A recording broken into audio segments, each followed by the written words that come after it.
మిత్రులందరికీ నమస్కారం. ఎడ్యుప్లస్ ఛానల్కి స్వాగతం. రవికిషోర్ మాన్కర్ మీతో. అందరూ హెల్తీ ఉండాలని కోరుకుంటూ ఏపీడిఎస్సి 2025కి సంబంధించి అప్డేట్స్ అనేటువంటి కొన్ని ఉన్నాయి. సో దాన్ని చూద్దాం. అలాగే ఇవాళ మరి క్వశ్చన్ పేపర్ రెస్పాన్స్ షీట్స్ అయితే వస్తున్నాయి కదా, దాన్ని ఎలా చెక్ చేయాలి, ఆన్సర్కి ఎలా చెక్ చేసుకోవాలి, అలాగే రెస్పాన్స్ షీట్స్ ఎలా చూసుకోవాలని కూడా ఇప్పుడు ఈ వీడియోలో మీకు అయితే చెప్తాను. ఎక్కడ కూడా స్కిప్ చేయకుండా చివరి దాకా చూడనప్పుడు మీకు అర్థమవుతుంది. ఇంకేమైనా మీకు డౌట్స్ ఉన్నట్లయితే మీకు కింద కామెంట్ తప్పకుండా నేను దానికి రిప్లై ఇస్తాను. అలాగే మరి చూసుకున్న తర్వాత కూడా మరి ఇప్పుడు ప్రొఫిషియన్సీ టెస్ట్ ఉంది కదా, దానికి సంబంధించి కూడా మీకు ఇక్కడ డీటెయిల్స్ అయితే అందిస్తాను. ఫస్ట్ ఇక్కడ అప్డేట్ చూసుకున్నట్లయితే మరి ఏదైతే 20 అలాగే 21 ఉన్న ఎగ్జామ్స్ అనేటువంటిది పోస్ట్ పోన్ అయినాయి. అది కూడా May 1, 2లలో అయితే ఉంటాయి. దానికి సంబంధించిన హాల్ టికెట్స్ అన్ని కూడా మీరు 25న తారీఖున మీరు డౌన్లోడ్ చేసుకోవాలని చెప్పేసి ఇక్కడ స్క్రోల్ అవుతా ఉంది. ఆల్రెడీ దీనికి సంబంధించిన ఒక షార్ట్ అయితే చేశాను. ఓకేనా. సో దీనికి సంబంధించి నెక్స్ట్ మనం చూసుకున్నట్లయితే కనుక ఆన్సర్ కీస్ అనేటువంటి రెస్పాన్స్ షీట్స్ కొన్నిటికి వచ్చాయి. దానికి సంబంధించినటువంటిది ఆన్సర్ కీకి సంబంధించి కూడా ఇక్కడ ఇవ్వడం జరిగింది. సబ్జెక్ట్స్ సిలబస్ కింద మీకు ఇక్కడ కనిపిస్తుంది చూడండి కీ అని ఉంది చూడండి. ఇక్కడ కన్సాలిడేటెడ్ కీ అనేది కదా, దాని మీద క్లిక్ చేయండి. క్లిక్ చేయగానే మనకి ఇక్కడ డిస్ప్లే అవుతాయి ఏవేవి విడుదల చేశారు అనే వాటికి మాత్రమే ఇక్కడ మనకి క్లియర్గా అయితే వస్తుంది. ఇక్కడ మీరు చూసుకున్నట్లయితే ఎస్ఏ కన్నడకు సంబంధించి, ఎస్ఏ ఒరియాకి సంబంధించి, ఎస్ఏ తమిళ్కి సంబంధించి, ఎస్ఏ ఉర్దూకి సంబంధించింది, అలాగే ఎస్ఏ నాన్ లాంగ్వేజ్ మ్యాథ్స్ అంటే ఈ తమిళ్, కన్నడ, ఉర్దూ వదిలేస్తే మళ్ళీ సబ్జెక్ట్ పరంగా చూసుకున్నట్లయితే మ్యాథ్స్కి సంబంధించినటువంటి మనకి ఇక్కడ కీస్ అయితే పెట్టడం జరిగింది, కన్సల్టేటెడ్ కీ. అలాగే ఇక్కడ మీరు చూసుకున్నట్లయితే కనుక SA non language maths 12th June అయితే ఎగ్జామ్ జరిగేదా, దానికి సంబంధించి ఇక్కడ షిఫ్ట్ 1, షిఫ్ట్ 2, అలాగే ఇక్కడ సంబంధించి షిఫ్ట్ 2కి సంబంధించి 12th జరిగినటువంటి షిఫ్ట్ 2కి సంబంధించి ఇక్కడ ఇది ఇచ్చారు. దాంతోపాటుగా SA non language maths Oriya లాంగ్వేజ్లో ఉన్నటువంటిది ఇక్కడ చూసినట్టు June 2025 షిఫ్ట్ 2కి సంబంధించి ఇచ్చారు. నెక్స్ట్ అలాగే ఎస్ఏ నాన్ లాంగ్వేజ్ మ్యాథ్స్ తమిళ్లో ఎవరైతే రాస్తున్నారో వారికి ఇక్కడ షిఫ్ట్ 2 అనేటువంటిది ఇవ్వడం జరిగింది. నెక్స్ట్ ఇక్కడ మీరు చూసినట్లయితే ఎస్ఏ నాన్ లాంగ్వేజ్ మ్యాథ్స్ ఉర్దూకి సంబంధించి కూడా ఇక్కడ 12th జూన్ ఏదైతే జరిగాయో షిఫ్ట్ 2లో దానికి సంబంధించిన కూడా ఇచ్చారు. అయితే TGT non language maths 6th June జరిగింది కదా, సో 6th జూన్ జరిగినటువంటి దానికైతే షిఫ్ట్ 1, షిఫ్ట్ 2కి సంబంధించి ఇచ్చారు. దాంతోపాటుగా మ్యాథ్స్ హెచ్హెచ్ అని చెప్పేసి 8th జూన్ జరిగినటువంటి షిఫ్ట్ 2లో ఉన్నటువంటి ట్యూ పేపర్కి సంబంధించి ఇచ్చారు. అలాగే షిఫ్ట్ 2కి సంబంధించి కూడా అయితే ఇచ్చారు. ఇక్కడ పీజీటీకి నాన్ లాంగ్వేజ్ మ్యాథ్స్ సంబంధించి ఓవరాల్గా ఇచ్చారు కదా. అయితే ఇప్పుడు నేను మీకు ఒకటి చూపిస్తాను. సో దీనికి సంబంధించి కన్సాలిడేటెడ్ అన్నారు కదా, సో కన్సాలిడేటెడ్ ఎలా అంటే ఇక్కడ మీరు చూసినట్లయితే ఎస్ఏ కన్నా ఉంది కదా, దాని ఎదురుగా మీకు క్లిక్ చేయాలని ఉంది. ఓకేనా. ఇక్కడ యాక్షన్ అంటే దాన్ని క్లిక్ చేస్తే మనకు ఓపెన్ అవుతుంది. ఓపెన్ అయిన తర్వాత ఇలా వస్తుంది, ఆన్సర్కి అనేటువంటి వస్తుంది. ఓకే, క్వశ్చన్స్ ఇవన్నీ కూడా వస్తాయి. అయితే ఇక్కడ మేబీ ఇక్కడ క్వశ్చన్లు కింద మీద అయ్యుండొచ్చు. మీరు ఏం చేస్తారంటే మీరు ఏ క్వశ్చన్కి మీకు ఎలా ఉందనేటువంటి అక్కడ మీరు చూసుకోవచ్చు, లేదా ఇక్కడ నుంచి అయినా కానీ మీరు ఆన్సర్ కీ అనేటువంటి చెక్ చేసుకోవచ్చు. అంటే ఇది కరెక్ట్గా ఆన్సర్ కీ అనమాట. అంటే డైరెక్ట్గా ఏ క్వశ్చన్కి ఏం ఆన్సర్ అనేటువంటిది ఇక్కడ ఇచ్చారు. సపోజ్ ఇక్కడ క్వశ్చన్ ఇచ్చారు. ఓకేనా.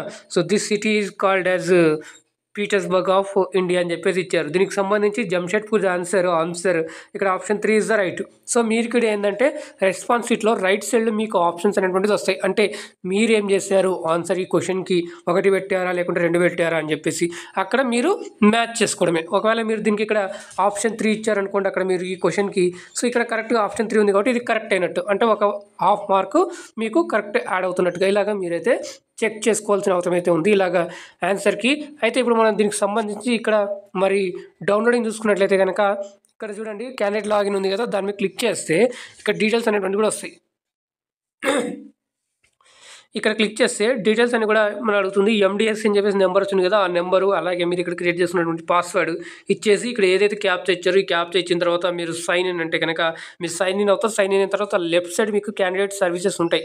ఓకేనా. సో క్యాండిడేట్ సర్వీసెస్ దగ్గర మీకు రెస్పాన్స్ షీటు, అబ్జెక్షన్ అవి కూడా నేను మీకు చూపిస్తాను. చూడండి లాగిన్ అయిన తర్వాత మీరు ఇక్కడ సర్వీసెస్ కనిపిస్తుంది కదా, ఈ సర్వీసెస్ మీద క్లిక్ చేస్తే మీకు కింద ఆప్షన్స్ అనేటువంటి వస్తాయి. ఓకేనా.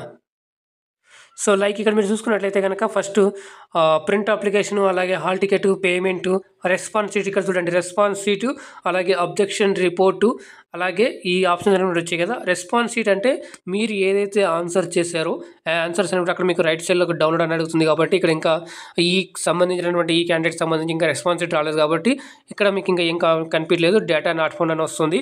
ఓకేనా. సో నెక్స్ట్ అబ్జెక్షన్ రిపోర్ట్ అంటే కనుక ఈ అబ్జెక్షన్ రిపోర్ట్ మీద క్లిక్ చేయగానే మళ్ళీ మీకు ఇక్కడ ఆప్షన్స్ అనేవి వస్తాయి. లైక్ ఇక్కడ మీకు అబ్జెక్షన్ రిపోర్ట్ అని చూసినట్లయితే కనుక ఒకసారి కీ వచ్చిన తర్వాత మీరు ఇక్కడ నుంచి చూసుకోవచ్చు. ఇంకా ఇక్కడ రాలేదు కాబట్టి ఇక్కడ ఎటువంటి ఆప్షన్స్ అనేవి చూపించలేదు.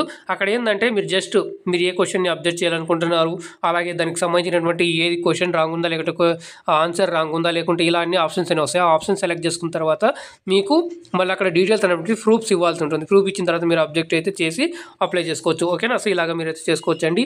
ఇది అయితే ఇప్పుడు నేను మీకు అక్కడ చూపిస్తానండి. ఇప్పుడు ఏదైతే మరి ఎగ్జామ్ ఎవరైతే రాస్తున్నారో, ఎవరైతే మరి చెక్ చేసుకుంటున్నారో, ఓకే. సో ఇప్పుడు ఎస్ఏ కంటే ఎటువంటి లాంగ్వేజ్ ప్రొఫిషియన్సీ టెస్ట్ అయితే అదేం ఉండదు. మరి ఎవరైతే టీజీటీ పీజీటీగా ఎవరైతే అప్లై చేస్తున్నారో వారికైతే లాంగ్వేజ్ ప్రొఫిషియన్సీ టెస్ట్ అనేటువంటిది ఉంటుంది కదా, నాన్ లాంగ్వేజెస్కి మాత్రమే. సో వాళ్ళు ఏం చేస్తారంటే వాళ్ళు ఒకసారి ఆన్సర్కి చూసుకోండి, మీకు ఎలా వచ్చినా ఏది వచ్చినా కానీ పక్కన పెట్టేసేయండి. పక్కన పెట్టిన తర్వాత మీరు ఏం చేస్తారంటే ఈ ప్రొఫిషియన్సీ టెస్ట్కి సంబంధించి డీటెయిల్స్ అనేటువంటి చూసుకోవాలి. మరి ఎవరైతే జనరల్ అభ్యర్థులు ఉన్నారో వాళ్ళకి 60% పైన అయితే రావాలండి. బీసీ అలాగే ఈడబ్ల్యూఎస్ వాళ్ళందరికీ కూడా 60 మార్క్స్ పైన అయితే రావాలి.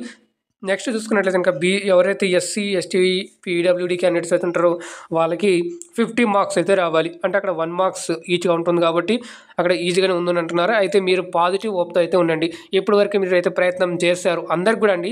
సో ఎవరు రెస్పాన్స్ షీట్ వచ్చినా ఏది వచ్చినా ఏ సబ్జెక్ట్ వచ్చినా కూడా మీరు ఒకసారి చూసుకోండి. చూసుకున్న తర్వాత ఎందుకంటే ప్రొఫిషియన్సీ టెస్ట్కి చాలామంది అయిపోతారు, డ్రాప్ అయిపోతారు, మాకు ఇక రాదులే అని చెప్పేసి. ఏమో చెప్పలేం కదండి. సో ఇక్కడ దాకా మీరు ప్రాక్టీస్ చేస్తారు, ఇక్కడ దాకా మీరు ఎగ్జామ్ రాశారు, ఇక్కడ దాకా మీరు వచ్చారంటే ఇంకొక స్టెప్ అయితే ఉంది. ఆ స్టెప్ కూడా కంప్లీట్ చేసి రన్ అయితే కంప్లీట్ చేద్దామండి. రన్ కంప్లీట్ చేసిన తర్వాత అది మనం విన్నో ఏదో తెలియదు, కాకపోతే మనం ప్రయత్నం అయితే మనం చేసిన తర్వాత ఆ ఫలితం అనేటువంటిది అది వస్తుంది. దాని తర్వాత మనం దానికి సంబంధించినటువంటి కూడా స్టెప్స్ తీసుకోవాల్సి ఉంది. ముందే మీరైతే డ్రాప్ అవ్వడం కరెక్ట్ కాదండి. ఎవరైతే మరి ఉన్నారో సో అందరికీ కూడా వస్తున్నాయి అంటున్నారు. చాలామంది కూడా మ్యాథ్స్ కొంతమంది కొంచెం బిలో ఉందా అంటున్నారు. ఎటువంటి ఇబ్బంది అయితే లేదండి. మీరైతే ప్రయత్నం చేయండి, అందరు కూడా అటెంప్ట్ చేయండి. తక్కువ వచ్చినా ఎక్కువ వచ్చినా ఏది ఉన్నా కూడా, ఎందుకంటే మీకు ఇక్కడ అవకాశం ఉంది ప్రొఫిషియన్సీ టెస్ట్ రాసుకోవడానికి. రాయండి. అక్కడ మేబీ చెప్పలేము, ఇక్కడ బాగా స్కోర్ చేసిన వాళ్ళు అక్కడ ఏమైనా కొద్దిగాలో వెళ్ళిపోయి ఉండొచ్చు, లేదా అక్కడ కొంచెం ఆబ్సెంట్ అవ్వచ్చు, కొంతమంది వదిలేయచ్చు. సో వదిలేసిన దగ్గర మీకు పాజిటివ్ అయ్యే ఛాన్స్ ఉంటుంది కదా. సో మీరు అందరు కూడా ఆల్మోస్ట్ అందరు కూడా వదిలేయకూడదు అని చెప్పేసి కోరుకుంటూ అందరూ కూడా రాయాలి. ఎందుకంటే జాబ్ అనేటువంటిది అందరికీ కూడా వాళ్ళ యొక్క జీవితంలో ముఖ్యమైన ఇది కాబట్టి అందరూ కూడా మీరైతే ప్రయత్నం అయితే చేయండి. ఎవరు కూడా మీ యొక్క ప్రయత్నాన్ని మధ్యలోనే వదిలివేయకండి. ఆఖరి వరకు పోరాటం చేయండి. అదో ఇటో మొత్తానికి అయితే అంతా మన మంచిగా అని చెప్పేసి ముందుకైతే వెళ్తూ ఉండండి. సో మీ ఎగ్జామ్స్కి ఏవైతే మరి ఇంకెవరైతే ఇప్పుడు ఎగ్జామ్స్ రాస్తున్నారో ఎస్జిటికి సంబంధించిన ఎగ్జామ్స్, అలాగే ఈ నెక్స్ట్ మెయిన్ ముఖ్యంగా అండి 20-21 తారీఖున ఏవైతే ఎగ్జామ్స్ పోస్ట్పోన్ అయ్యాయో వాళ్ళు జాగ్రత్తగా 25వ తారీఖున మళ్ళీ మీరు డౌన్లోడ్ చేసుకోండి హాల్ టికెట్స్ కొత్తగా. మరి అక్కడ ఇచ్చినటువంటి విధంగా మీరైతే 1-2 తారీఖున జూలై 1-2 తారీఖున అయితే మీరు వెళ్ళి అక్కడ అటెండ్ అయితే చేయండి ఎగ్జామ్. అప్పుడే మీకు అది వ్యాలిడ్ అవుతుంది. ఓకేనా? సో ఈ యొక్క డీటెయిల్స్ అన్నీ కూడా మీకు ఇన్ఫర్మేటివ్ ఉన్నాయి, మంచిగా అనిపిస్తుంది అనుకుంటున్నాను, యూస్ఫుల్ అయింది అనుకుంటున్నాను. లైక్ చేయండి, షేర్ చేయండి. అలాగే ఫస్ట్ టైం చూస్తున్నట్లయితే ఛానల్ని సబ్స్క్రైబ్ చేసుకొని పక్కన గంట సింబల్లోకి ఆల్ అంతా తీసుకోండి. అప్పుడు నేను ఏం చేస్తాను ప్రతిదీ కూడా మీ యొక్క మొదలైన నోటిఫికేషన్ రూపంలో అయితే వస్తుందండి. ఎవరు కూడా మీరు చింతించాల్సిన అవసరం అయితే లేదు. అంతా మన మంచిగా అని చెప్పేసి ముందుకు కదులుతూ ఉంటారని చెప్పేసి ఆశిస్తూ మళ్ళీ కలుద్దాం మరొక అప్డేట్ వీడియోతో. అందాక ధన్యవాదాలు. జై హింద్.